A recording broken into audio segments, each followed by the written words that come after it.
नए साल पर जिनपिंग एंड कंपनी को बहुत बड़ा सदमा लगा है। ताइवान में लोकतंत्र की जीत और नया राष्ट्रपति चुने जाने के बाद से चीन अंदर तक हिल गया है। ताइवान के लोगों ने उस शख्स को अपना राष्ट्रपति चुना है जिसे जिनपिंग बिल्कुल पसंद नहीं करते, और यही है ईस्ट एशिया में टेंशन की सबसे बड़ी वजह।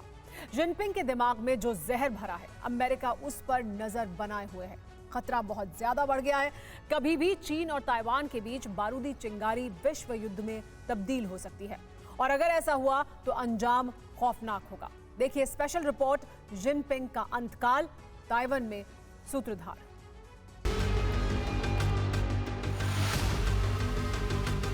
Our door will always be open to engagements with Beijing.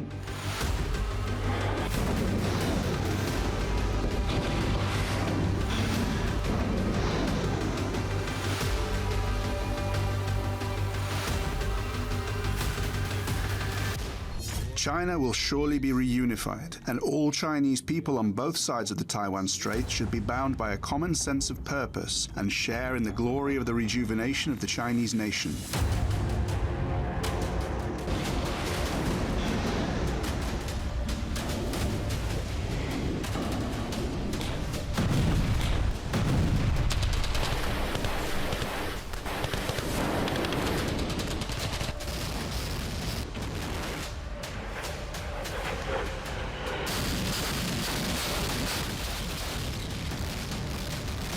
Are you willing to get involved militarily to defend Taiwan if it comes to that? Yes.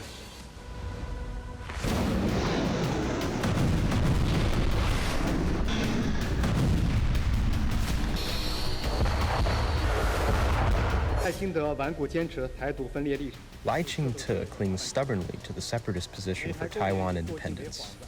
He is a troublemaker through and through.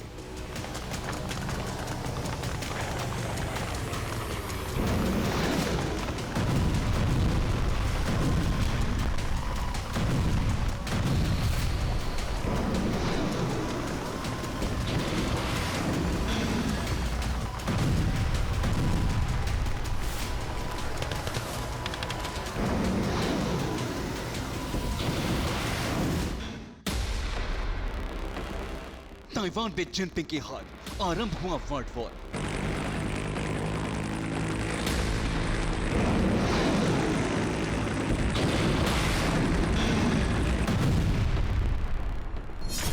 Taiwan में जीता लोकतंत्र, चीन रचेगा बड़ा षड्यंत्र।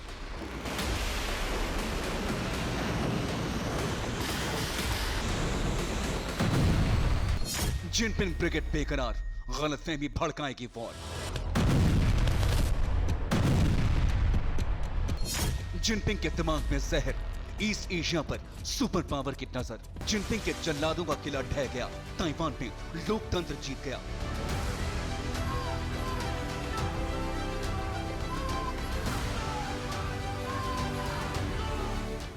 और इस जीत के नायक हैं ताइवान के नवनिर्वाचित राष्ट्रपति विलियम लाई चिंग-ते, जिन्हें विलियम लाई के नाम से भी जाना जाता है।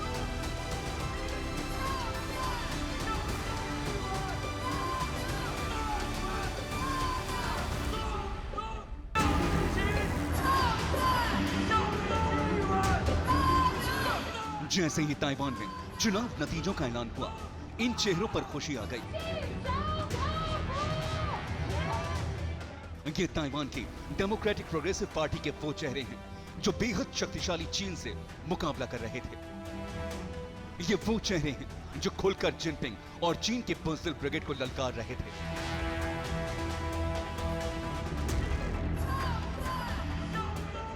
ये वो चेहरे हैं जिन्हें जिनपिंग ने बार बार धमकाया, ताइवान का सर्वनाश करने की धमकी दी, लेकिन विलियम लाई समेत उनकी पार्टी के लोग डरे नहीं। चीन की हर धमकी का खुलकर मुकाबला किया और वो जंग जीत ली जो चीन को सबसे ज्यादा चुभ रही है।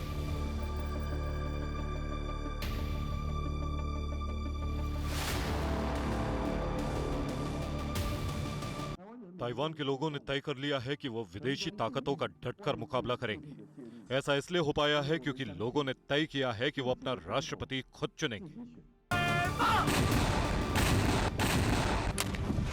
ये लड़ाई 75 साल पुरानी है।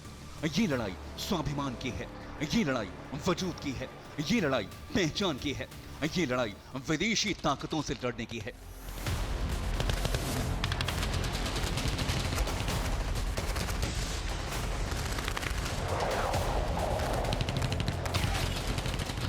ताइवान 1949 से लेकर आज तक ये जंग लड़ रहा है और ताइवान पे लोकतंत्र की जीत की तस्वीरें चीन को सबसे ज्यादा चुभ रही हैं।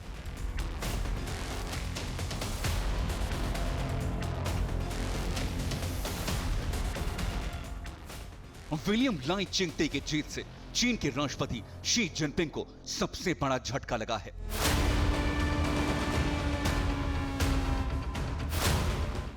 शी जिनपिंग ताइवान को चीन का हिस्सा मानते हैं और उन्होंने ताइवान को अपने कब्जे में लाने के लिए कई बार मिलिट्री एक्शन की धमकी दी है।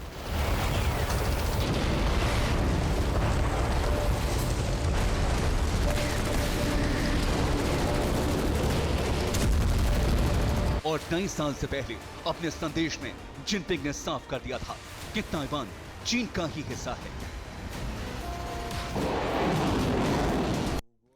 चीन फिर से एक होगा। ताइवान स्ट्रेट के दोनों तरफ रहने वाले चीनी नागरिकों को चीन के कॉमन सिद्धांतों और मूल्यों को मानना होगा और चीन के एकीकरण में साथ देना होगा। लेकिन जिनपिंग की इन धमकियों का ताइवान पर कोई असर नहीं पड़ा। जिनपिंग के सख्त तेवरों का विलियम लाई जैसे लीडर्स और ताइवान के 2 करोड़ से ज्यादा लोगों पर कोई असर नहीं पड़ा और अब चीन बौखला गया है।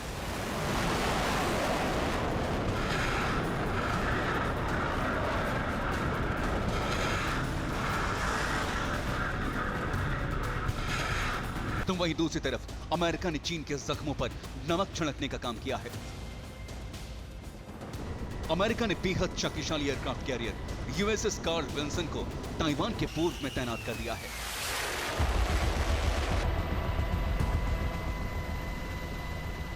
यूएसएस कार्ल विल्सन तीसरी निमित्ज कैटेगरी का परमाणु संचालित एयरक्राफ्ट कैरियर है। यूएसएस कार्ल विल्सन सीएसजी में 5 मिसाइल क्रूजर और विध्वंसक शामिल हैं। यानी अमेरिका जानता था कि चीन किसी भी कीमत पर ताइवान में शांति से चुनाव नहीं होने देगा। यही वजह है कि ताइवान पर किसी भी अटैक के लिए अमेरिका पहले से तैयार था और विलियम लाई ने भी कहा था कि इस बार चीन ने अपनी पूरी ताकत झोंक दी है।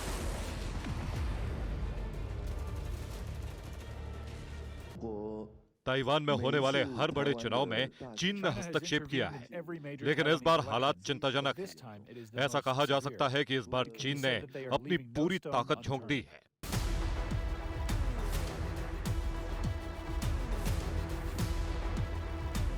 चुनाव हो चुके हैं। ताइवान की जनता ने अपना राष्ट्रपति भी चुन लिया है, लेकिन इस बीच टेंशन बहुत ज्यादा बढ़ गई है क्योंकि चीन अब चुप नहीं बैठने वाला, क्योंकि ताइवान में लोकतंत्र की जीत की तस्वीरें जिनपिंग को नश्तर की तरह चुभ रही हैं। ताइवान में इन हंसते खिलखिलाते चेहरों को देखकर जिनपिंग का पारा बढ़ गया है। चीन कभी भी कोई बड़ी हरकत कर सकता है और वॉर एक्सपर्ट्स भी दावा कर रहे हैं कि ईस्ट एशिया में टेंशन कई गुना बढ़ जाएगी।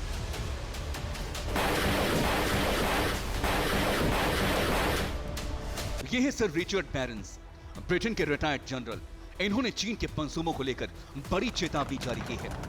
रिचर्ड बैरन्स ने कहा, चीन की बढ़ती मिलिट्री ड्रिल, घुसपैठ और धमकियों को लेकर ऐसी आशंका जताई जा रही है कि छोटी से गलतफहमी एक बड़े युद्ध को शुरू कर सकती है। सबसे बड़ा खतरा गर्म दिमाग वाली सैन्य कमान है, जो एक पक्ष को युद्ध शुरू करने के लिए भड़का रही है। यह युद्ध 2 जेट विमानों के गलती से टकरा जाने या एक जहाज के डूबने या विमान के मार गिराए जाने से भड़क सकता है। युद्ध बेहद खराब कारणों से शुरू हो सकता है। यह ताइवान पर सबसे बड़ा खतरा है। सर रिचर्ड बैरन्स के मुताबिक इस वक्त ताइवान के लिए टेंशन का वक्त ज्यादा बड़ा है, क्योंकि ताइवान में निष्पक्ष लोकतांत्रिक चुनाव चीन की पॉलिसी के बिल्कुल उलट है और यही विलियम लाई के लिए सबसे बड़ी चुनौती है। हम उम्मीद करते हैं कि ताइवान स्ट्रेट के दोनों तरफ आने वाले भविष्य में बेहतर संबंध हो। बेशक प्रेसिडेंट साई इंग वेन ने पिछले 8 सालों में शानदार काम किया है, लेकिन अफसोस चीन की तरफ से सकारात्मक रवैया नहीं रहा है। ईस्ट एशिया पर नजर रखने वाले जानकार भी कहते हैं कि लाई चिंगते एक आजाद ख्यालों वाले नेता हैं, जिन्हें चीन उपद्रवी मानता है और चीन की तरफ से बार बार ये कहा भी जा चुका है।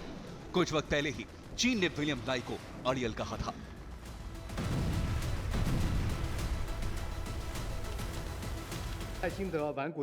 ताइवान की आजादी के लिए लाई चिंगते का रुख बेहद अड़ियल है। वो हमेशा टेंशन पैदा करने वाले शख्स हैं। He is a troublemaker through and through.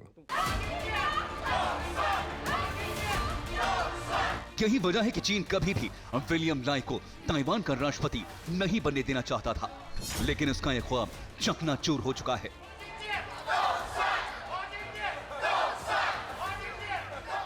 पर ताइवान पर पूरी तरह से कब्जे का सपना देख रहा चीन बार बार ताइवान को उकसाने की कोशिश करता रहा है। ताइवान में चुनाव से एक दिन पहले फिर चीन के जासूसी गुब्बारे उड़ते हुए दिखाई दिए।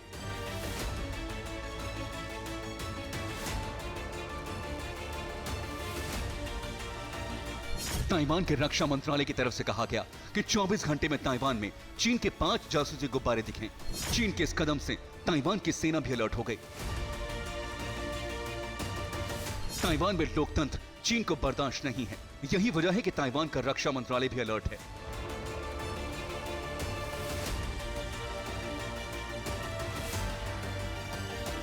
ताइवान को सिर्फ मिलिट्री अटैक का डर नहीं है, ताइवान पर हर रोज साइबर अटैक भी होते हैं और चीन का साइबर अटैक ताइवान को घुटनों पर ला सकता है।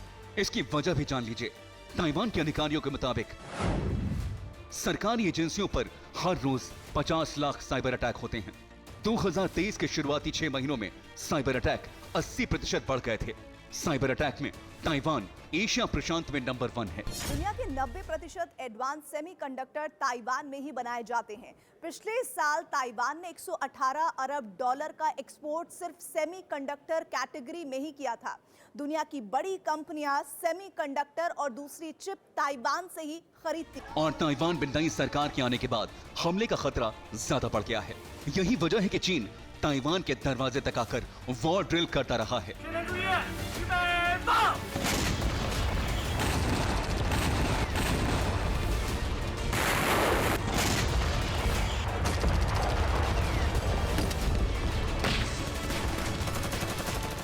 ये कुछ वक्त पहले का वीडियो है। ताइवान की जमीन से सिर्फ 50 किलोमीटर दूर चीनी सेना फुल फॉर्म में युद्धाभ्यास करती दिखी थी।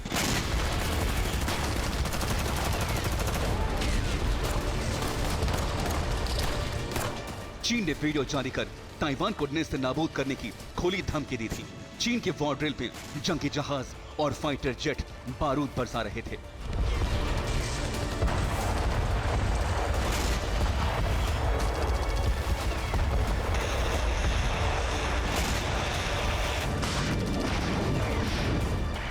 इस बार चीन के इरादे बेहद खतरनाक हैं, इसलिए अमेरिका के एयरक्राफ्ट कैरियर भी ताइवान स्ट्रेट के आसपास ही घूम रहे हैं। विस्तारवादी चीन से ताइवान को बचाने की तैयारी है।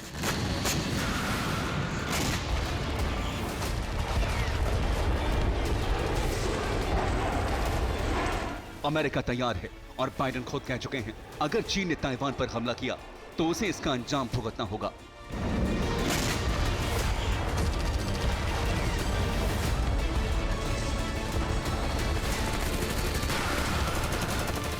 You didn't want to get involved in the Ukraine conflict militarily for obvious reasons. Are you willing to get involved militarily to defend Taiwan if it comes to that? Yes. You are. That's the commitment we made. That's the commitment we made. We are not, look, here's the situation. We agree with the one China policy. We signed on to it and all the attendant agreements made from there. But the idea that it can be taken by force, just taken by force, is just not appropriate. It will dislocate the entire region and be another action similar to what happened in Ukraine. And so it's a burden that is even stronger. Taiwan straight में चीन के जंगी जहाज उतरे हुए हैं। चीन के fighter jets भी फुल वॉर का रिहर्सल कर रहे हैं।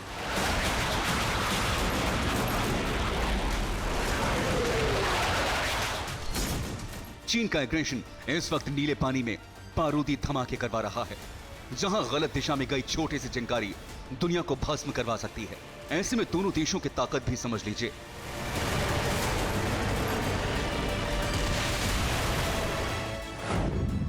चीन में 10 लाख एक्टिव सैनिक हैं, तो ताइवान में 17 लाख। रिजर्व सैनिक चीन में 5,10,000 हैं, जबकि ताइवान में रिजर्व सैनिक 15 लाख हैं। चीन में 1200 फाइटर प्लेन हैं, जबकि ताइवान के पास 288 हैं। चीन के पास 912 हेलीकॉप्टर हैं, जबकि ताइवान के पास 208 हेलीकॉप्टर हैं। चीन के पास 281 अटैक हेलीकॉप्टर हैं, ताइवान के पास 91 अटैक हेलीकॉप्टर हैं। चीन के पास 5,250 टैंक हैं, जबकि ताइवान के पास 1110 टैंक हैं। चीन के पास 35,000 बख्तरबंद गाड़ियां हैं, जबकि ताइवान के पास 3,472। चीन के पास 4,120 आर्टिलरी हैं, जबकि ताइवान के पास 257। चीन के पास 79 सबमरीन हैं, जबकि ताइवान के पास सिर्फ 4 हैं। चीन में 507 एयरपोर्ट हैं, जबकि ताइवान में सिर्फ 37 एयरपोर्ट हैं। बेशक ताकत में ताइवान चीन से काफी कमजोर है, लेकिन उसके पास इतने हथियार और मिसाइल्स हैं कि वो चीन को बेतहाशा नुकसान पहुंचा सकता है।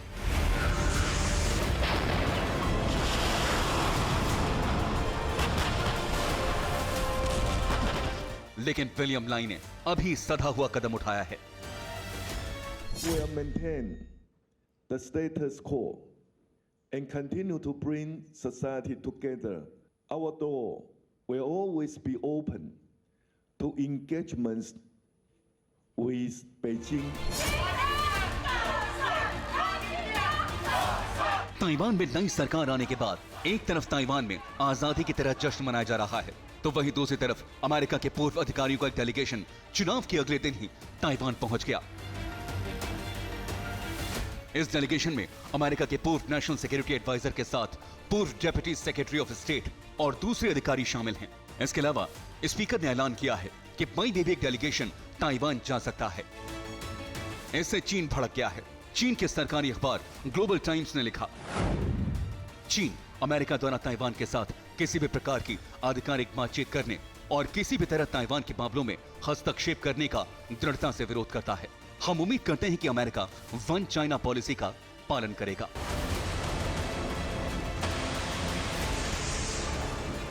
यानी आज की हकीकत यही है कि चीन ताइवान पर कब्जे की फिराक में है।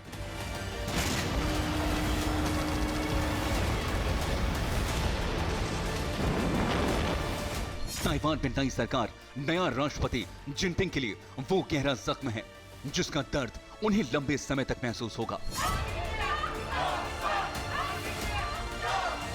Bureau report, TV9 Bharatvarsh.